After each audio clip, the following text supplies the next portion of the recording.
My name is Peter James from peterjamesx.com with the Babylon Report. Today we are addressing the subject Christians United for Israel. You know, the Bible is a book that deals with the full nation of Israel as it relates to the other nations. And by Israel I mean the full 12 tribes, which includes Judah, plus the 2 additional tribes of Ephraim and Manasseh, who are the children of Joseph by Asenath when he lived down in Egypt. And these 2 boys were also adopted by Jacob. So we need to understand that when we say Israel, the name given to this country down in the Middle East is really a misnomer. It is not Israel.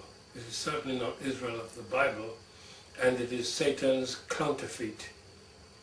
He always preempts what the eternal God is doing, and this is his deception.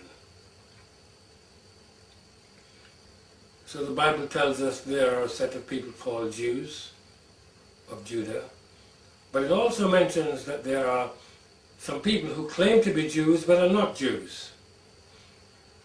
These are the people who are causing all the problems in the world, but the poor unfortunate Jews are getting blamed.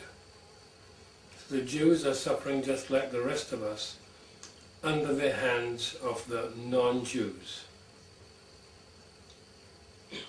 Revelation 2:9 says, I know thy works and tribulation and poverty, but thou art rich, and I know the blasphemy of them which say they are Jews. Note, I know the blasphemy of them which say they are Jews, and are not, but are the synagogue of Satan. It's also important to note that there are some who purport also to be apostles. But they are not. They are also a part of the synagogue of Satan. Revelation 2:2, I know thy works and thy labor and thy patience, and how thou canst not bear them which are evil, and thou hast tried them which say they are apostles, and are not, and hast found them liars.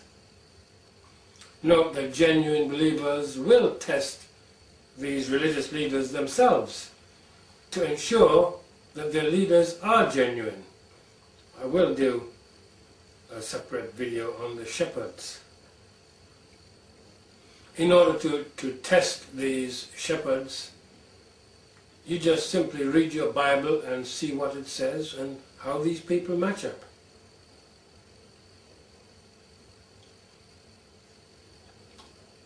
As in most things, we very really diligently, carefully and thoroughly check out in detail for ourselves the background of things in which we are involved. We presume that someone else has done that.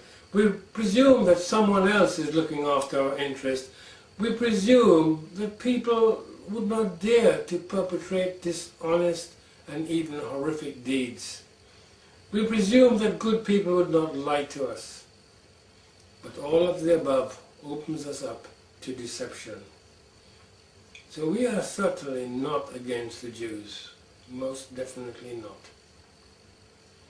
But we are against the false Jews and the satanic system that they are trying to implement. In 2 Timothy chapter 2 verse 15 it says, Study to show thyself approved unto God, a workman that needeth not to be ashamed, rightly dividing the word of truth. Sadly, we trust others, and mistakenly we believe and rely on those in charge, who we deem are more qualified than we are. I made this mistake. I used to think, oh, these people have been to theological college and have this and that experience. Yes, and I looked and I listened and I held on to their every word. Some of them the best teachers on the planet. It was a mistake. Now I read my Bible and I look to the Lord, and that's it. We allow the TV and the media to do our thinking for us.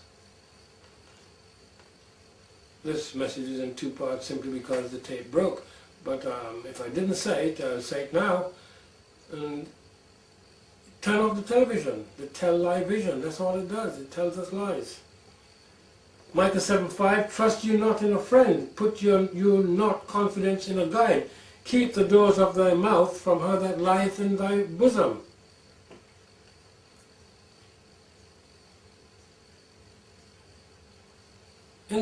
In most synagogues, if not all, you will find a copy of the Talmud. And this explains the activities of the false Jews. These were the people that Christ was up against, these Pharisees and scribes, of which Paul was one when he was Saul. So these false Jews are passing themselves off as Jews, which they're not. This is the Israel that the Christians are supporting to the uttermost. You know, if a Christian distributes Christian tracts or the Bible in Israel, he can be imprisoned for 5 years. So these people who are supporting Israel would be locked up by Israel. Does that make sense to you? And these people are giving their money, their tithes and their offerings, and supporting the governments that support Israel. Can you wrap your brain around that? Well, on the website we have a document called the Synagogue of Satan. I suggest you read it, and also one on Babylon. You live in Babylon. Now here are some very, very unpleasant quotes from the Talmud. I've just selected the vast majority of these because these relate to how these false Jews regard Christians. And I'm not referring to the genuine Jews who are suffering at the hands of the false Jews just as much as anyone else. Extermination of a Christian is a necessary sacrifice. This is in Zohar Shemoth. Idolaters and non-Jewish shepherds of small cattle need not be brought up from the pit, though they must not be cast in, but Christians, informers and apostates may be cast in and need not be brought up. Abodah Zara 26b. These are all quotes from the Talmud. You can download the full 10 volumes from the website. I tell you, don't waste your time. Just I take these quotes out. I think most of these are from the book 10, I think. If I can remember, I never read the whole thing. I just saw this and this was enough for me. Therefore, if you see an Akum, a Christian, in difficulty or drowning, do not go to his help. And if he is in danger of death, do not save him. Hey, save him. Hikoth Akum 10:1. That directly contradicts the Bible. When we're told, you know, if your neighbor's ass goes astray or his other property, do your best to save it. They're saying about human beings, do nothing to save their life, and if necessary, dump the Christians in a pit anyway. That's all they deserve. Take the life of the non-Jews and kill them, and you will please God the same as one who offers incense to him.